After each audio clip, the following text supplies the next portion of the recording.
Hello dears, ഇന്നൊരു simple chicken നിർവ്വാണ recipe കണ്ടാലോ. അതിനായിട്ട് അത്യാവശ്യം വലുപ്പമുള്ള 2 പീസ് ചിക്കൻ ആയിരുന്നു എടുത്തിരുന്നത്. കറി വെക്കാനായിട്ട് ഒരു 9-10 അല്ലി ചുവന്നുള്ളി, ചെറിയ കഷ്ണം ഇഞ്ചി, 3 പച്ചമുളക്, കുറച്ച് കറിവേപ്പില. പാൻ ചൂടായതിനു ശേഷം അത്യാവശ്യം വെളിച്ചെണ്ണ ഒഴിച്ച് മാരിനേറ്റ് ചെയ്ത് വെച്ച് ചിക്കൻ ഒന്ന് ഷാലോ ഫ്രൈ ചെയ്തെടുക്കുക. ഈ ചിക്കൻ മാരിനേറ്റ് ചെയ്യാനായിട്ട് ഞാൻ 2 ടേബിൾ സ്പൂൺ ചില്ലി പൗഡർ, ഒരു 1/4 ടേബിൾ സ്പൂൺ മഞ്ഞൾപ്പൊടി, 1 table spoon chicken masala, 3/4 table spoon garam masala, ഒരു 1/4 ടേബിൾ സ്പൂൺ കുരുമുളക് പൊടി, ഇത്രയുമായിരുന്നു ഞാൻ പൊടിയായിട്ട് മാരിനേറ്റ് ചെയ്യാനായിട്ട് ചെയ്തിരുന്നത്. അതിനുശേഷം ചിക്കൻ ഷാലോ ഫ്രൈ ചെയ്തെടുത്തതിന് ശേഷം ആ സെയിം എണ്ണയിൽ തന്നെ ചുവന്നുള്ളിയും ഇഞ്ചിയും പച്ചമുളകും കറിവേപ്പില ഇട്ടൊന്ന് വഴറ്റിയെടുക്കുക.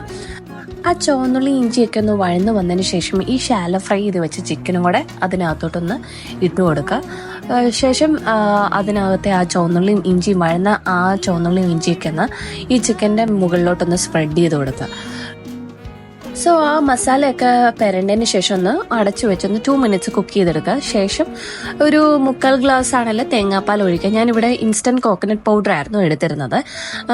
അത് മിക്സ് ചെയ്തിട്ടായിരുന്നു ഞാൻ കോക്കനട്ട് മിൽക്ക് എടുത്തിരുന്നത്. സോ ഞാൻ ഒരു 3/4 ഗ്ലാസ് തേങ്ങാപ്പാലായിരുന്നു ഒഴിച്ചിരുന്നത്. ഇനി ഒന്ന് അടച്ചു വെച്ചൊന്ന് കുക്ക് ചെയ്തെടുക്കുക. ജസ്റ്റ് ഒന്ന് അതൊന്ന് കുറുകി വരുന്നിടം വരെ ഒന്ന് വെയിറ്റ് ചെയ്യുക. ജസ്റ്റ് ആ തേങ്ങാപ്പാൽ ആ ചിക്കനിലെ മുകളിലോട്ടെല്ലാം ഫുള്ളൊന്ന് ഒഴിച്ചു കൊടുക്കുക. അതിന്റെ ഫ്ലേവറൊക്കെ ആ ചിക്കനിലോട്ടൊന്ന് ഇറങ്ങട്ടെ.